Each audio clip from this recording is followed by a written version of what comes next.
Hello friends, कैसे हैं आप सब। मैं इस वीडियो में एक्चुअली एक ऐसा आईटी स्टॉक डिस्कस करने वाला हूं जो मुझे लगता है आने वाले दिनों में मल्टी बैगर रिटर्न्स दे सकता है। इनफैक्ट मुझे लगता है कि ये जैसे टाटा एल्क्सी ने रिटर्न्स दिए हैं, आगे चल के वैसे रिटर्न्स भी मिल सकते हैं स्टॉक से। तो चलिए स्टार्ट करते हैं आज का वीडियो। एंड अगर आपको वीडियो पसंद आए तो please do like, share and subscribe. तो सबसे पहले थोड़े मार्केट्स की बात कर लेते हैं। आज मार्केट्स काफ़ी अच्छा परफॉर्म किया। निफ्टी 50 1% अप था। In fact Nifty mid cap 100, small cap 100 भी ऑलमोस्ट 1% अप था। इंडिया का वेक्स वोलेटिलिटी इंडेक्स जो है 20.61 पे पहुंच गया है, तो ये काफ़ी पॉजिटिव हो जाता है आने वाले दिनों के लिए। बट स्टिल मैं यही बोलूँगा, एक्स्ट्रा बुलिशनेस अभी अवॉइड करिएगा, क्योंकि जब तक रशिया यूक्रेन की वॉर चल रही है, इन्फ्लेशन कंसर्न्स इतने आसानी से ईज नहीं होने वाले। जब तक ये वॉर स्ट्रेच रहेगी, कमोडिटीज़ के प्राइसेस हाई रहेंगे एंड धीरे धीरे बाकी सेक्टर्स में भी इसका इम्पैक्ट देखने को मिलेगा। एंड अप्रैल में रिजल्ट्स भी आने स्टार्ट हो जाएंगे जनवरी टू मार्च क्वार्टर के, तो ये भी कहीं ना कहीं काफ़ी इंपॉर्टेंट ट्रिगर होगा। और कुछ कंपनीज के रिजल्ट्स में भी थोड़े सबड्यूड आ सकते हैं, क्योंकि इन्फ्लेशन कंसर्न्स थे, मार्जिन्स पे प्रेशर पड़ सकता है। तो मैं यही बोलूँगा, थोड़ा सा स्लो एंड स्टडी रहिए इन्वेस्टमेंट में। बहुत ज़्यादा अभी भाग के अभी काम मत करिएगा, मैं तो यही बोलूँगा। FIIs ने आज 1357 करोड़ की नेट बाइंग की है, तो ये काफ़ी पॉजिटिव हो जाता है मार्केट्स के लिए। इनफैक्ट आज DIIs ने एंड FIIs ने मिलकर बाइंग की है। एडवांस डिक्लाइन रेशियो भी 1.83 का था, तो काफ़ी पॉजिटिव था आज मार्केट के लिए। तो चलिए आते हैं उस स्टॉक के ऊपर। और उस स्टॉक पे आने से पहले मैं आपको ये बोलना चाहता हूँ कि देखिए, कोई भी स्टॉक में या ओवरऑल मार्केट से भी आपका ऐसा नहीं होता कि डेली थोड़े थोड़े रिटर्न्स मिलते रहेंगे। कुछ दिन ऐसे आएंगे कि जहाँ आपको बीच बीच में लॉस होते रहेंगे, या फिर कुछ दिन ऐसे आएंगे जहाँ अचानक से आपके प्रॉफिट्स बढ़ जाएंगे। तो डेली एक जैसा नहीं होता। मैं तो यही बोलूँगा, थोड़ा पेशेंट रखिए। कंपनी अच्छी है, ग्रोथ पोटेंशियल अच्छा है, आप अंडरलाइंग को देखिए। सिर्फ और सिर्फ शेयर प्राइस पे इतना फोकस मत करिए। अगर एज लॉन्ग एज अंडरलाइंग जो है, जैसे सेल्स ग्रो हो रही हैं, प्रॉफिट्स ग्रो हो रहे हैं, वैल्यूएशन रीजनेबल है, और कंपनी में जैसे अभी हीरो मोटोकॉर्प में जैसे 1000 करोड़ के टैक्स इवेशन का चार्जेस लगा है, जो एक्सपेंसेस है वो फेक दिखाए गए हैं। तो ये सब न्यूज़ अगर कंपनीज में नहीं आती, अगर कंपनी की मैनेजमेंट साउंड है, कॉर्पोरेट गवर्नेंस स्ट्रांग है, तो फिर टेंशन लेने की बात जरूरत नहीं है। आप शेयर प्राइस ऊपर नीचे होता रहेगा, मगर अगर आप लॉन्ग टर्म इन्वेस्टर हैं तो आपको टेंशन लेने की जरूरत नहीं है। जैसे फॉर एग्जांपल एक ऐसी कंपनी जो अभी मैंने रिसेंटली डिस्कस की थी, बट अभी उसमें स्प्लिट होने के बाद काफ़ी गिरावट देखने को मिल रही है, वो है वर्धमान टेक्सटाइल। मैं खुद भी इन्वेस्टेड हूँ उसमें, मुझे भी हल्का फुल्का लॉस हो रहा है। बट मैं तो यही बोलूँगा, 10, 20, 30% का लॉस फ्रैंकली मेरे लिए स्टॉक मार्केट में इतने मायने नहीं रखता। अगर आप कंपनी अच्छी है, लॉन्ग टर्म इन्वेस्टर हैं, तो आप देखिएगा लॉन्ग टर्म में वो कंपनी अच्छा ही परफॉर्म करेगी। 10-20% आपको पता भी नहीं चलेगा कितना जल्दी आपका लॉस रिकवर हो जाता है जब मार्केट अच्छा परफॉर्म करते हैं एंड वो स्टॉक रिकवर करना स्टार्ट होता है। और वर्धमान टेक्सटाइल्स को लेकर मुझे जो लग रहा है वो यही, मैंने काफ़ी रिसर्च करने की कोशिश की, बट ऐसा कोई न्यूज़ मिला नहीं मुझे। बट हाँ, कॉटन प्राइसेस काफ़ी बढ़ गए हैं रिसेंटली, तो इस वजह से ये हो रहा है कि जो रॉ मटेरियल के प्राइसेस हैं वो बढ़ गए हैं, तो कहीं ना कहीं मार्जिन्स पे प्रेशर पड़ेगा। तो ये एक बहुत बड़ा फैक्टर है। और काफ़ी लोग जो होता है वो स्प्लिट के एंटिसिपेशन में शेयर खरीद लेते हैं, ये सोच के कि स्प्लिट होने तक शेयर प्राइसेस बढ़ेंगे, एंड स्प्लिट के बाद वो प्रॉफिट बुकिंग कर लेते हैं। बट हाँ, थोड़ा जो मैग्नीट्यूड है फॉल करने का वो थोड़ा ज़्यादा हो रहा है, बट स्टिल मैं पर्सनली वरिड नहीं हूँ। और कभी भी ये सोच के चलिएगा कि आपके 100% स्टॉक्स कभी एक साथ अच्छा परफॉर्म नहीं करेंगे। इनफैक्ट लॉन्ग टर्म में भी अगर आपके 70-80% स्टॉक्स अच्छा परफॉर्म करते हैं, तो आप कहीं ना कहीं स्टॉक मार्केट से अच्छी खासी वेल्थ बना पाएंगे, क्योंकि आपके जो प्रॉफिट्स होते हैं वो आपको 100%, 200%, 300% मिल जाते हैं। जैसे मेरे बहुत सारे स्टॉक्स हैं अभी, जैसे मैंने आज ही एक ग्रुप पे, वो टेलीग्राम ग्रुप पे डाला, अग्रवाल इंडस्ट्रियल कॉर्पोरेशन, जो वो मैंने 9 मंथ्स पहले ही वो स्टॉक लिया था, अभी वो मेरे लिए डबल हो गया है। तो जो भी है, आई मीन लॉस होंगे, कई बार होंगे। इनफैक्ट लॉन्ग टर्म में जो अच्छी कंपनीज है वो अच्छा प्रॉफिट कमा कर भी देंगी, लेकिन अगर कोई कोई स्टॉक में आप गलत भी निकल जाते हैं तो इतनी टेंशन लेने की जरूरत नहीं है। इसका मतलब ये है कि आप डाइवर्सिफाइड रहिए। और अगर आप टेलीग्राम पे नहीं है तो डेली अपडेट्स के लिए, इंपॉर्टेंट अपडेट्स के लिए आप ज्वाइन कर सकते हैं, मैं लिंक डिस्क्रिप्शन में डाल दूंगा।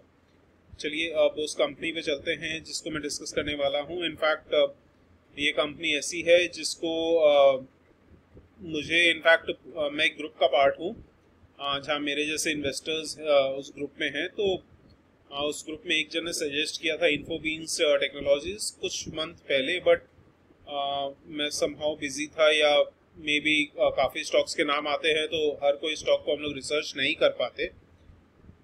तो बट आज मैं ऐसी ही कोई आईटी कंपनी ढूंढ रहा था कि जो मे बी क्योंकि मुझे जैसे टाटा एलेक्सी में मेरा अच्छा खासा स्टेक है, in the sense in fact IT companies में सबसे ज़्यादा इन्वेस्टमेंट मेरा टाटा एलेक्सी में है, उसके बाद केपीआईटी में है।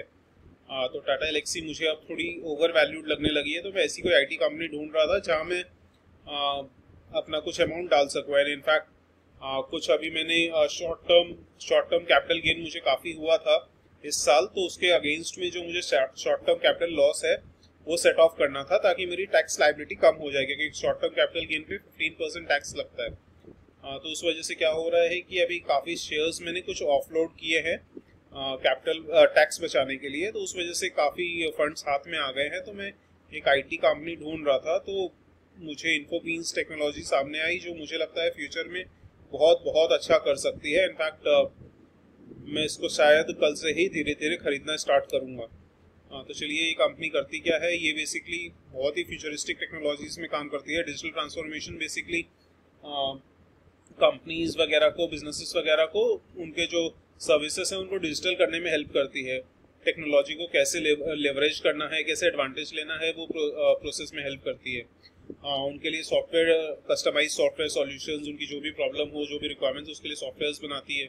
और in fact software as a service provider भी है, इन द सेंस कि आपको जैसे डेटा के लिए या बहुत ज़्यादा इंफ्रास्ट्रक्चर में चेंज करने की ज़रूरत नहीं है। आप मे बी कोई भी क्लाइंट बेस्ड, जैसे आप वेब ब्राउज़र से आप वो ऐप या जो भी वो सॉफ्टवेयर है वो एक्सेस कर सकते हैं। जो भी डेटा वगैरह है वो स्टोरेज हो जाएगा क्लाउड में, तो आप वो किसी भी डिवाइस से कहीं से भी आप एक्सेस कर सकते हैं। तो उससे उस वजह से क्या होता है, ऑपरेशनल रिस्क कम हो जाता है, आप क्लाउड में एक्सपैंड कर पाते हैं। तो और आपका जो इंफ्रास्ट्रक्चर कॉस्ट है वो काफ़ी कम हो जाता है, कि ऑपरेशंस काफ़ी स्ट्रीमलाइन हो जाते हैं।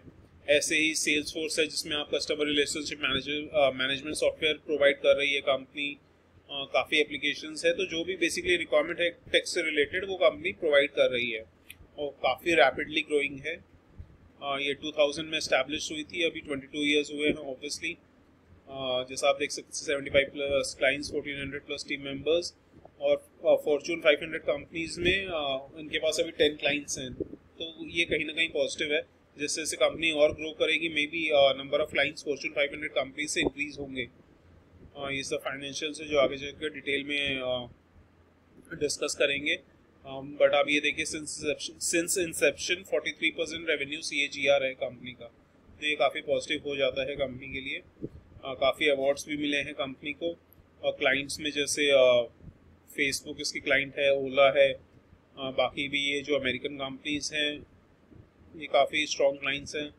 रेवेन्यू ब्रेकअप मोस्टली इस कंपनी का 77% रेवेन्यूज USA से आता है, बाकी India, middle east and Europe, but mostly जो इसका एक्सपोजर है वो USA में ही है।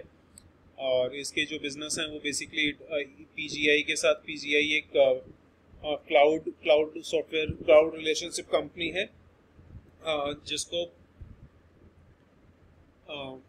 जिसके साथ इस कंपनी की पार्टनरशिप है। तो PGI के थ्रू भी कस्टमर जो इसके सेल्स रेवेन्यू है वहाँ से भी आती है। और रिटर्नस बोल के एक कंपनी है पुणे बेस्ड, जिसको ये इन्फोबीन्स ने एक्वायर किया था, तो यहाँ से उसकी रेवेन्यू आती है। और अगर सेगमेंट देखा जाए तो product engineering and digital transformation, ये दोनों में मेन सेगमेंट्स है जहाँ से कंपनी की रेवेन्यूज आती हैं। फाइनेंशियल्स देखते हैं, ये 1800 करोड़ की मार्केट कैप है, तो स्मॉल कैप है। तो कहीं ना कहीं इससे दो चीज़ है, रिस्क भी बढ़ जाता है, but at the same time growth potential भी बढ़ जाता है। करंट प्राइस इसका 735 चल रहा है। आप देखेंगे 52 वीक लो ऑलमोस्ट 140 था, एंड 52 वीक हाई 799 था, तो मोर देन 5 टाइम्स हुआ है 52 वीक लो से इसका 52 वीक हाई। करंट प्राइस भी इसका मोर देन 5 टाइम्स चल रहा है 52 वीक लो से। स्टॉक भी 35 का है, तो आईटी कंपनीज के हिसाब से मुझे रीजनेबल लगता है। कहीं ना कहीं टाटा एलेक्सी या एलटीटीएस के कंपैरिजन में इसका स्टॉक भी कम ही है। Return on capital employed, return on equity 20% के आसपास है, रीजनेबल है। प्राइस टू बुक वैल्यू देखेंगे तो कहीं ना कहीं थोड़ा हायर साइड पे है, बट अगेन आईटी कंपनीज है तो इनकी जो बुक वैल्यू होती है वो बहुत ज़्यादा नहीं होती है। तो काफ़ी जो और आईटी कंपनीज है उनकी भी आप प्राइस टू बुक वैल्यू देखेंगे तो काफ़ी हाई होती है। क्वार्टरली रिजल्ट्स पे देखिए आप, मार्च 2019 में 26 करोड़ की थी, जो regularly almost regularly sales increase होते 72 करोड़ हो गए दिसंबर 2021 में। नेट प्रॉफिट तो ऑलमोस्ट 2 करोड़ से 17 करोड़ हो गया है। Again at the same time EPS भी 10 टाइम्स हो गया है, 0.71 से 7.06। तो आप सोच सकते हैं कंपनी कितनी रैपिडली ग्रो कर रही है। क्योंकि कंपनी का बेस बहुत स्मॉल है, स्मॉल कैप है, तो इस वजह से ग्रोथ ज़्यादा देखने को मिल रही है। ईयरली रिजल्ट्स भी आप देखिए, 24 करोड़ मार्च 2012 में जो 24 करोड़ की सेल्स थी वो 180 करोड़ की हो गई है मार्च 2021 में। एंड ट्रेलिंग 12 मंथ्स देखेंगे तो 227 करोड़। नेट प्रॉफिट भी ऑलमोस्ट 2 करोड़ से 49 करोड़ दिखा रहा है।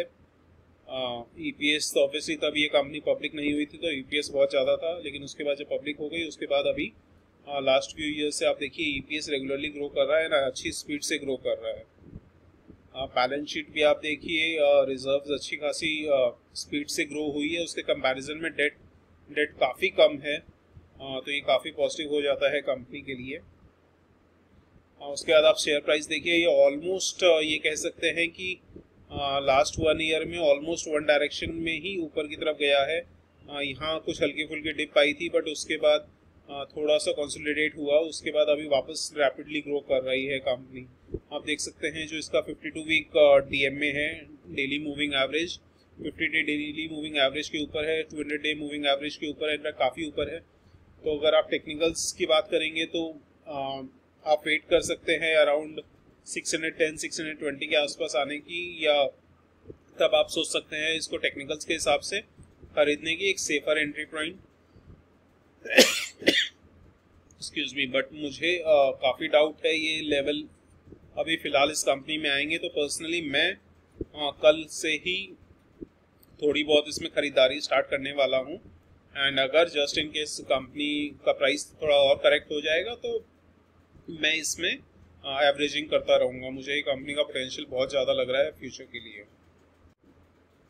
आप इसका प्राइस अर्निंग्स रेशियो देखिए, यहाँ तक ऑलमोस्ट 10 के आसपास था, बट लास्ट 1 ईयर में या फिर 1.5 ईयर्स में पी रेशियो बढ़ गया है काफ़ी। तो ये कहीं ना कहीं बोल सकते हैं कि वैल्यूएशन थोड़ी सी हाई होते जा रही है कंपनी की, बट आप उसके साथ साथ ईपीएस देखिए, ईपीएस भी रेगुलरली इंक्रीज कर रहा है। तो मे बी आने वाले दिनों में अगर ईपीएस की स्पीड बढ़ती है, ईपीएस ज़्यादा स्पीड से ग्रो करता है, तो पी रेशियो वापस थोड़ा कम हो सकता है। तो कहीं ना कहीं मुझे अभी भी एट दिस पॉइंट भी मुझे लगता है कंपनी फेयरली वैल्यूड है। आप सेल्स देखिए, रेगुलरली इंक्रीज हो रही है, बहुत ही स्ट्रॉन्ग ट्रेंड देखने को मिल रही है। उसके बाद ग्रॉस प्रॉफिट मार्जिन तो ऑलमोस्ट सेम है, क्योंकि obviously IT company, IT software company है, तो इसमें गुड्स वगैरह इतने इन्वॉल्व नहीं होते। अच्छी चीज़ ये है कि सेल्स इंक्रीज होने के बावजूद operating profit margin and net profit margin almost same level पे है। तो ये काफ़ी पॉजिटिव हो जाता है कि सेल्स के कंपनी कहीं ना कहीं मार्जिन को सेक्रीफाइस नहीं कर रही है सेल्स इंक्रीज करने के लिए। टेक्निकल्स दिखते हैं, जैसे पहले भी देखे आपने, यहाँ पे भी एक्सपोनेंशियल मूविंग एवरेज यूज़ किया है मैंने, तो 9 day 20 day 50 day 100 day and 200 day है, सबके ऊपर अभी ट्रेड कर रहा है ये स्टॉक। अभी करंट प्राइस का 735 है, 9 day moving exponential moving average 722 है। तो कहीं ना कहीं टेक्निकल्स की वेट करेंगे तो मैं ये बोलूँगा कि अगेन थोड़ा डिप होने पे आप बाय कर सकते हैं। मैं पर्सनली इसमें बाय ऑन डिप्स की स्ट्रैटेजी लगाने वाला हूँ। जैसे जैसे 2-3-4% अगर गिरेगा वैसे वैसे मैं थोड़ी थोड़ी क्वांटिटी ऐड करता रहूँगा, क्योंकि मुझे लगता है इस सेक्टर में डिमांड एक्सेस रहने वाली है एंड कंपनी बहुत स्ट्रांगली ग्रो कर रही है। तो बट ऑब्वियसली स्टैंडर्ड डिस्क्लेमर कि भाई मेरे बोलने पे या किसी के भी बोलने पे आप कभी इन्वेस्ट मत करिए, आप खुद की एनालिसिस करिए, एडवाइजर से कंसल्ट करिए कोई भी इन्वेस्टमेंट डिसीजन लेने से पहले। चलिए मिलते हैं नेक्स्ट वीडियो।